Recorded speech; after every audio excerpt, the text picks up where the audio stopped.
अगली सुबह नाश्ते के बाद हम फकत पिस्तौल अपने हमरा रखते हुए वहाँ से निकल आए। क्लाशनकोफ और ड्रैगनोव को साथ लिए फिरने की जरूरत फिलहाल नहीं थी। सबसे पहले हमने कबील खान का किलानुमा घर देखा और फिर अलाम खेल का चप्पा चप्पा देख डाला। दोपहर को हम गाँव के मज़ाफात में निकल गए। पहाड़ी के दामन में लकड़ियां काटते एक बूढ़े के साथ बैठकर हमने दोपहर का खाना खाया। बातों बातों में उसने हमें काफी मुफीद मालूमात पहुंचाई। कबील खान का खास आदमी रोशन खान वहीं मौजूद था। उसके इलाज मुआवजे के लिए मकीन से एक डॉक्टर को बुलाया गया था। फायर लगने से उसके पाँव का पूरा पंजा ही गायब हो गया था। मेरी निशानाबाजी के अफसाने भी न जाने कैसे उस बूढ़े तक पहुँच गए थे। मालूम यही हुआ था कि वहाँ से बचकर निकल आने वालों ने मेरी निशानाबाजी को कुछ ज्यादा ही बढ़ा चढ़ा कर बयान किया था। और ये तो इंसान की फितरत है कि जिस चीज से मुतासर हो जाए वो हर मिलने वाले को उससे मुतासर करने की कोशिश करता है और इस कोशिश में मुबालगा आराई से भी बाज नहीं आता। अपनी निशानाबाजी की सलाहियत का खुद मुझे भी अदराक था, लेकिन जो कारनामे मुझसे उस बूढ़े ने मंसूब किए थे इस तरह होने का मैं बस ख्वाब ही देख सकता था। बूढ़े बाबा ने लकड़ियां तो काटी हुई थीं, अलबत्ता लकड़ियों को बांधने और गधे पर लादने में हमने उसकी पूरी मदद की। उसके जाते ही सरदार ने कहका लगाकर कहा, लो राजा साहब, तुम्हारी शोहरत तुमसे पहले ही कबील खान क्या उसके पूरे गाँव तक पहुँच गई है। वैसे मुझे यह बताओ कि तुम्हारी गोली घूमकर पत्थर के अकब में छुपे आदमी को कैसे लगती है? इस फन का मुजाहरा कभी तुमने मेरे सामने नहीं किया। मैंने जवाबी मुस्कुराहट उछालते हुए कहा, सुनते रहो खान साहब, ये दुनिया की रीत है। अब 50 के करीब आदमी दो आदमियों को पकड़ कर ना ला सके तो इन्हें आखिर कोई बहाना तो खड़ना था। वैसे एक बात का तो मैं शाहिद हूँ, सवाए रोशन खान के तुमने हर आदमी के सर में गोली मारी है। औरंगजेब साहब भी यही बता रहे थे कि शुमाल की जानिब मौजूद तमाम लाशों के चेहरे सर में गोली लगने की वजह से नाकाबिले शनाख्त हुए पड़े थे। यूं भी बैरेट M107 की जालिम गोली सर को तरबूज की तरह टुकड़ों में तब्दील कर देती है। अब तो सर पर निशाना साधने की आदत सी हो गई है। न जाने क्यों मुझे ये लगता है कि मेरी गोली खता नहीं जाएगी। अच्छा, ज़ेड गुल बाबा ने काफी मुफीद मालूमात बताई हैं। अब आगे का क्या सोचा है? मेरा तो ख्याल है कायस्ता गुल पर हाथ डालते हैं। कायस्ता गुल कबील खान की हवेली का मुंतजिम था और उसकी गैर मौजूदगी में हवेली का करता धरता वही था। रिश्ते में वो कबील खान का साला लगता था। कबील खान ने 2 शादियां की थी और कायस्ता गुल उसकी छोटी बीवी का बड़ा भाई। यह सारी मालूमात हमें लकड़ियों वाले ज़ेड गुल खान से मिली थी। उसके कहने के मुताबिक कायस्ता गुल सोमवार और जुमरात को सामान वगैरह की खरीदारी के लिए अंगूर अड्डे जाता था और उस वक्त उसके हमरा सिर्फ 2 मुहाफिज होते हैं। क्या कायस्ता गुल कबील खान की दहशतगर्दाना कार्रवाइयों के बारे जानता होगा? सरदार पूछने लगा। मैंने हैरानी भरे लहजे में कहा, उसकी दहशतगर्दी जब आम लोगों से नहीं छुपी तो कायस्ता गुल को क्यों नहीं पता होगा? नहीं, मेरा मतलब उसके खुफिया मंसूबों और छुपने की जगह वगैरह से था। सरदार ने जल्दी से वजाहत की। यह बज़ाहिर तो यही लगता है कि उसे पता होगा, क्योंकि इतने करीबी आदमी को तो राजदार होना चाहिए। यूं भी बाबा ज़ेड गुल यही बता रहा था कि कायस्ता गुल कबील खान का बहुत चहीता है। आज बुध है, बेसब्रे सरदार ने मानीखेज लहजे में कहा। चलो फिर रास्ते का जायजा लेते हैं, अगर कोई मुनासिब जगह मिल गई तो कल ही छाप लेते हैं। बिल्कुल ठीक है, सरदार ने जोश भरे लहजे में कहा। मैंने हंसते हुए कहा, तुम्हें शायद जापान जाने की कुछ ज्यादा ही जल्दी है, इसमें शुबह ही क्या है? सरदार खान ने साफ गोई से एतराफ करके मुझे हैरान कर दिया था। अब की है नामुरादों वाली बात। मैंने जाने की समत कदम बढ़ा दिए। 2-2.5 घंटे सड़क नापने के बाद हमें ऐसी जगह मिल गई थी जहां हम कायस्ता गुल की गाड़ी पर घात लगा सकते थे। जब हम अपने मेजबान के घर वापस पहुंचे तो शाम की अजान की नमाज भी हो चुकी थी। इशा की नमाज के बाद हम कमांडर अब्दुल हक के कमरे में चले गए। जमीन पर बिछी प्लास्टिक की चटाई के ऊपर उसने अपना बिस्तर लगाया हुआ, बल्कि मेहमानों के 2 कमरों के अलावा हमने वहाँ चारपाई नहीं देखी। तमाम जमीन पर ही बिस्तर लगाकर सोते थे। आ जाएं भाई, इजाजत मांगने पर उसने फौरन हमें अंदर बुला लिया। उसके हमरा एक और आदमी भी मौजूद था जिसे हम नहीं जानते थे। अस्सलामु अलैकुम। अंदर दाखिल होते ही हम सलाम कहकर नीचे चटाई पर बैठ। ठीक है तारिक, आप जाएं, बाद में बात करते हैं। मैं फिलहाल मेहमानों से थोड़ी गपशप करना चाहता हूँ। और तारिक नामी आदमी सर हिलाता हुआ रुखसत हो गया। वो मेरी तरफ मुतवज्जो हुआ। सुनाए ज़ीशान साहब, आपका काम कहाँ तक पहुँचा? मैंने जवाबन कहा, अभी तो शुरू भी नहीं किया। मेरे लायक कोई हुक्म हो तो करो, उसने खलूस भरे लहजे में पूछा। आपसे थोड़ी मालूमात लेना थी। मैंने अपने मतमे नजर की तरफ कदम बढ़ाया। उसने कहा, बेझिझक होकर पूछे, कबील खान के साले कायस्ता गुल को जानते हैं आप? उसने इस बात में सर हिलाया। हाँ, देखा हुआ है, एक बार मुलाकात भी हो चुकी है। काफी चलता पुर्जा है। दिखने में कैसा है? मैंने अगला सवाल पूछा। छोटी दाढ़ी, बारीक मूछें, लंबे घुंघराले बाल, गन्मी रंगत, दरमियानी कामत, नीली आंखें, तंग पेशानी, सडूल जिस्म, ऊंची नाक। काफी है, मैंने हंसते हुए से रोका। मैंने रिश्ता नहीं कराना, बस इतना हो कि 2 आदमियों में उसकी पहचान हो सके। अब्दुल हक ने पूछा, वैसे इसके बारे मालूमात की क्या जरूरत है? मैंने जवाब दिया, सुना है उससे कबील खान के बारे मुकम्मल मालूमात होती है। कुछ कह नहीं सकते।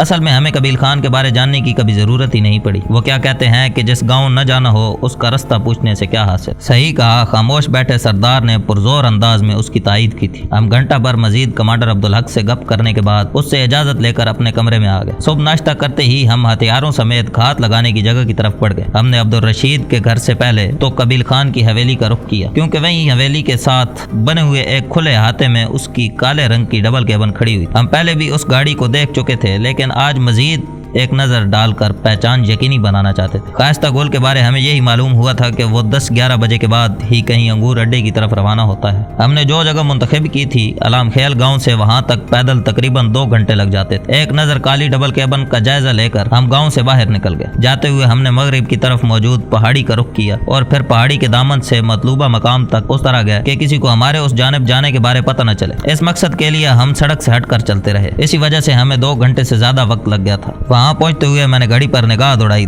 10 होने को थे। अगर शाइस्ता गुल 10 बजे भी घर से निकलता तब भी उसे वहाँ तक आधा घंटा तो लग जाना, जबकि हमें तैयारी के लिए 10-15 मिनट से ज्यादा दरकार नहीं थी। हमने घात के लिए जो जगह मुंतखब की थी वहाँ एक खतरनाक मोड़ मौजूद था, इसलिए गाड़ी की रफ्तार बगैर किसी शक के वहाँ बिल्कुल आहिस्ता हो जाना था। अपने लिए मैंने रोड की दाईं जानिब मौजूद एक टेकरी पसंद की थी जहाँ से उस मोड़ का फासला 100 गज से ज्यादा नहीं बनता था। सरदार बाईं तरफ की ढलान पर मौजूद था, उसका भी मोड़ से फासला तकरीबन मेरे जितना ही बनता था। मेरा काम गाड़ी के टायर को निशाना बनाना था, इसके बाद वो तीनों हमारे निशाने पर होते। हमने रोड की दोनों जानिब मोर्चा संभाला हुआ था, इसलिए उनके भागने का सवाल ही पैदा नहीं होता था। राब्ते के लिए हमारे पास आई काम मौजूद था। बाकी शाइस्ता गुल के बारे यही मालूम हुआ था कि गाड़ी वो खुद ड्राइव करता है और 2 मुहाफिज गाड़ी की बाडी में बैठे होते हैं, इसलिए शाइस्ता गुल को पहचानना हमारे लिए मुश्किल नहीं था। यूं भी हम अब्दुल हक से हम मुफस्सल तौर पर उसका हुलिया मालूम कर चुके थे। शाइस्ता गुल की काली डबल केबन करीबन 11 बजे नमूदार हुई थी, लेकिन उसके हमरा 2 और गाड़ियां देखकर हमें अपना मंसूबा चौपट होता नजर आया। तीनों गाड़ियां बड़े आराम से वहां से गुजर गईं।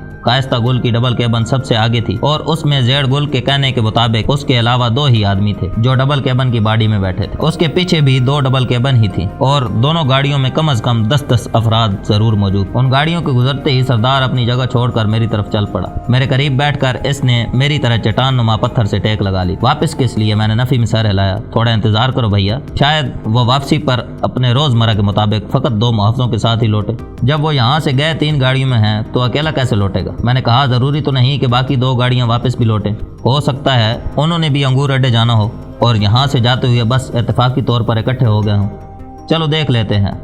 थोड़ा आगे को खिसक कर वो लंबा लेट गया। सड़क की जानिब से हम आड़ में थे। अपने साथ हम सफरी थैले नहीं ला सकते थे, वरना वक्त गुजारने के लिए चाय जरूर बनाते। रात की भरपूर नींद के बाद उस वक्त सोने की हाजत भी मालूम नहीं हो रही थी, वरना 2-3 घंटे सो ही जाते। हम बस सर के नीचे पत्थर रख कर लेट गए थे। सरदार के पास लिजोना का खुशगवार तज़किरा मौजूद था।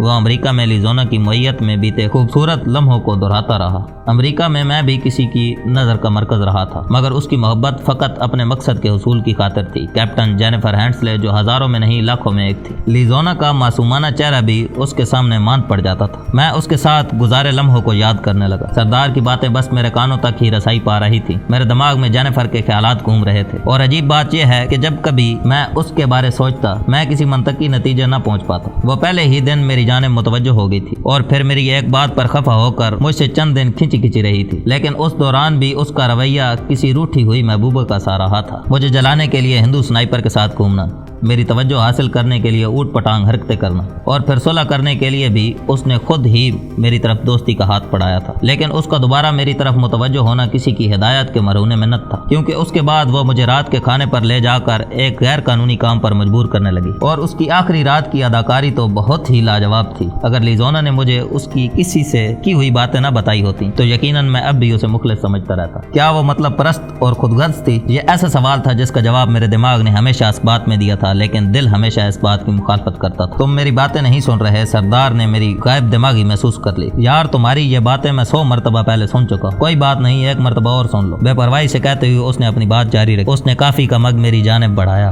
कता कलामी करते हुए मैंने पूरी बात दोहराई।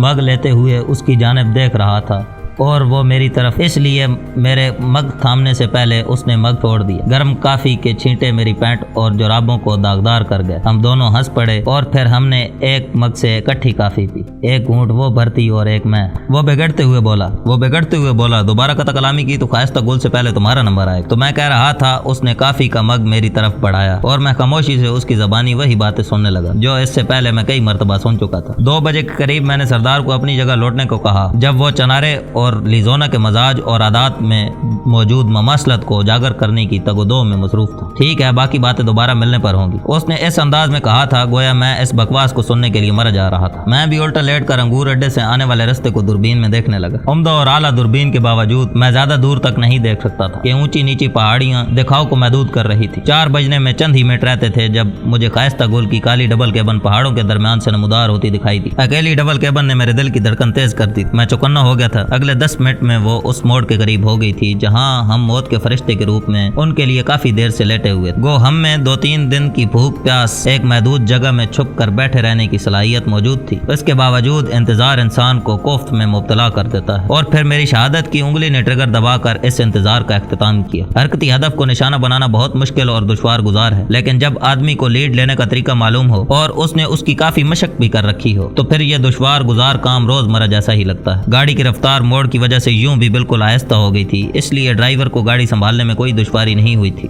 البتہ ٹائر کے دھماکے سے پہلے ڈریگنوو کے فائر کی آواز نے انہیں چونکا ضرور دیا۔ باڑی میں بیٹھے دونوں محافظوں نے ہڑبڑاتے ہوئے اپنے ہتھیار سنبھالے، مگر ان کے نیچے اترنے سے پہلے ایک کے سر سے ڈریگنوو کی گولی پار ہو چکی تھی۔ دوسرے نے جلدی کلاشنکوف کاک کی، لیکن فائر کرنے کی حسرت اس کے دل ہی میں رہی۔ وہ عقبی پائدان کی طرف قدم بڑھا چکا تھا۔ سر میں لگنے والی گولی نے اسے منہ کے بل گرا دیا، کیونکہ گرتے وقت اس کا بلائی دھڑ گاڑی کے ٹیل بورڈ سے اوپر گزر گیا، اس لیے وہ سر کے بل نیچے گرا۔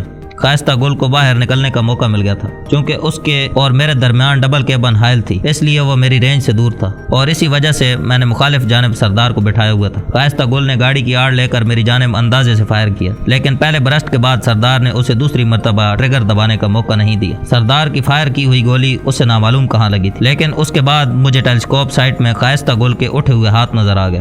سردار پتھر کے پیچھے سے نکل کر تیزی سے نیچے آنے لگا۔ اس کے گاڑی کے قریب پہنچنے تک میں اپنی جگہ سے نہ ہلا۔ جو ہی وہ گاڑی سے چند قدم کے فاصلے پر پہنچا، میں بھی اپنی جگہ سے اٹھ کر قریباً بھاگتے ہوئے اس کی طرف جانے لگا۔ میرے قریب پہنچنے تک سردار اس زخمی کی ٹانگ پر اسی کا مفلر لپیٹ چکا تھا۔ ایک نظر ڈال کر ہی میں نے عبدالحق کے بتائے ہوئے حلیے کی تصدیق کر لی تھی۔ میں نے فوراً ٹیل بورڈ کے ساتھ گری ہوئی لاش کو اٹھا کر گاڑی کی باڑی میں پھینکا اور باڑی میں پڑا فالتو ٹائر نکال کر خائستہ گل سے پوچھا، ٹائر تبدیل کرنے کے اوزار کہاں ہیں؟ درد سے کراتے ہوئے اس نے عقبی نشست کی طرف اشارہ کر دیا۔ میں فوراً وہ سامان اٹھا کر ٹائر تبدیل کرنے لگا۔ اس دوران سردار خائستہ گل پر نظر رکھنے کے ساتھ اطراف کا بھی جائزہ لیتا رہا۔ ٹائر تبدیل کرنے میں مجھے 10-15 منٹ سے زیادہ نہیں لگے۔ اس دوران خائستہ گل نے 1-2 بار سردار کو صفائی دینے کی کوشش کی، مگر سردار نے غصیلے لہجے میں کہا، اگر اس کے بعد تمہارے منہ سے بات نکلی تو بدلے میں کلاشنکوف کی مزل سے بھی گولی نکلے گی، اور وہ لگتی کہاں ہے اس بارے مجھے بھی نہیں معلوم۔ اس کے بعد ٹائر تبدیل ہونے تک میں نے خائستہ گل کی آواز نہیں سنی تھی۔ ٹائر تبدیل کرتے ہی میں ڈرائیونگ سیٹ پر بیٹھ گیا۔ ہمارا رستے کے بیچوں بیچ ٹھہرنا گو بالکل ٹھیک نہیں تھا، لیکن وہاں قریب میں کوئی ایسی جگہ موجود نہیں تھی جہاں خائستہ گل سے پوچھ گچھ کر سکتے۔ اس کے علاوہ وہاں ٹریفک بھی اتنی نہیں چلتی تھی کہ ہمیں زیادہ تردد کرنے کی ضرورت پڑتی۔ دن بھر میں چند گاڑیاں ہی نظر پڑ جاتی تھیں، لیکن اس کے باوجود رستہ تو رستہ تھا۔ میرے سٹیئرنگ پر بیٹھتے ہی سردار بھی خائستہ گل کی کلاشنکوف فرنٹ سیٹ پر پھینک کر خود اس کے عقبی جانب گھس گیا۔ میرا یقین کریں بھائی صاحب، مشیر زرولی خان کو غلط فہمی ہوئی ہے۔ اس کا مال سردار قبیل خان نے نہیں لوٹا۔ ہمیں روانہ ہوتے دیکھ کر اس نے ایک بار پھر صفائی پیش کرنے کی کوشش کی، اور اس مرتبہ سردار نے نہ تو اسے ٹوکا اور نہ اس کی غلط فہمی ہی دور کرنے کی کوشش کی۔ تمہیں کیسے پتا کہ یہ قبیل خان کا کام نہیں ہے؟ آپ جانتے ہی ہوں گے کہ سردار قبیل خان کا کوئی کام مجھ سے نہیں چھپا۔ اس کے لہجے میں ہلکا سا تفاخر در آیا تھا۔ تو پھر یہ کس کام کا ہے؟ مشیر زرولی خان کو تو اپنا مال واپس چاہیے۔ مجھے تو بادشاہ خان محسود پر شک ہے، وہ اسی طرح کے کام کرتا ہے۔ خائستہ گل نے ہولے ہولے کراتے ہوئے صفائی دینے کی کوشش جاری رکھی۔ اس دوران میں نے موڑ کاٹ کر ڈبل کیبن رستے سے اتار کر نالے میں کر لی تھی، اور پھر اسی طرح نالے کے اندر ہی گاڑی کو آگے لے جاتے ہوئے کسی مناسب جگہ کی تلاش میں نظر گھمانے لگا۔ میرا رخ اس وقت علام کھیل سے مخالف جانب تھا۔ جلد ہی مجھے مشرقی جانب سے ایک نالہ اس نالے میں شامل ہوتا نظر آیا۔ میں نالے کی مغربی سمت میں تھا اور اس وقت جنوب مغرب کی طرف رواں دواں تھا۔ گاڑی کو نالے کے چھوٹے پانی سے گزار کر میں مشرقی نالے میں گھس گیا۔ ان دونوں کی گفتگو جاری تھی۔ بے شک بادشاہ خان محسود اس طرح کے کام کرتا رہتا ہے، لیکن اس سے مشیر زرولی کی بات ہو چکی ہے۔ وہ واضح انکار کر رہا ہے، بلکہ ہر قسم کا اعتبار دینے کے لیے تیار ہے۔ وہ کراتے ہوئے بولا، میں حتمی طور پر تو نہیں کہہ سکتا کہ یہ کس کا کام ہے، البتہ سردار قبیل خان کی طرف سے میں ہر ضمانت دینے کو تیار ہوں۔ سردار اتنے چھوٹے کام کے لیے اپنی ساکھ و عزت کو داؤ پر نہیں لگاتا۔ وقت گزرنے کے ساتھ ساتھ اس کے درد میں اضافہ ہوتا جا رہا تھا۔ تو تمہاری نظر میں یہ چھوٹا کام ہے؟ سردار نے تیکھے لہجے میں پوچھا۔ دیکھیں بھائی، مجھے تو یہی معلوم ہوا ہے کہ 20-25 کلاشنکوفیں، 3-4 ہزار کلاشنکوف کی گولیاں اور تھوڑا سا ہائی ایکسپلوزیو بارود تھا۔ اب آپ خود انصاف کریں کہ سردار قبیل خان اس کے لیے مشر زرولی خان سے دشمنی کا بیج بو سکتا ہے؟ سردار نے فوراً پوچھا، تمہیں یہ تفصیل کہاں سے معلوم ہوئی؟ ہم سوئے تو نہیں ہیں بھائی جان، یوں بھی اس طرح کی باتیں کہاں چھپی رہ سکتی ہیں؟ میں نے گاڑی درختوں کے ایک جھنڈ کی طرف موڑ دی۔ یوں بھی اس علاقے میں نالوں اور درختوں کی پہاڑوں ہی طرح بہتات ہے، درخت بھی ایسے جو سدا بہار ہیں، سارا سال سرسبز ہی رہتے ہیں۔ گاڑی روک کر میں باہر نکلا اور پہلی زبان کھولتے ہوئے قائستہ گل کو مخاطب ہوا۔ تمہارے کہنے کا مطلب ہے کہ تمہیں قبیل خان کی ہر چھوٹی بڑی بات کے بارے معلوم ہے؟ بالکل، اپنے خشک ہونٹوں پر زبان پھیرتے ہوئے اس نے اس بات میں سر ہلایا۔ کہہ کر میں نے سردار کو اسے باہر نکالنے کا اشارہ کیا۔ وہ دونوں ہاتھ اپنی مضروب ٹانگ پر رکھے بیٹھا تھا۔ سردار نے دروازہ کھول کر اسے بازو سے پکڑ کر بے رحمی سے باہر گھسیٹ لی۔ کیا کر رہے ہیں آپ؟ تکلیف کی شدت سے اس کا چہرہ مسخ ہونے لگا تھا۔ نیچے گرتے ہوئے اس کی ٹانگ میں یقیناً غضب کا درد اٹھا ہوگا، تبھی اس کی آنکھوں سے آنسو بہہ نکلے تھے۔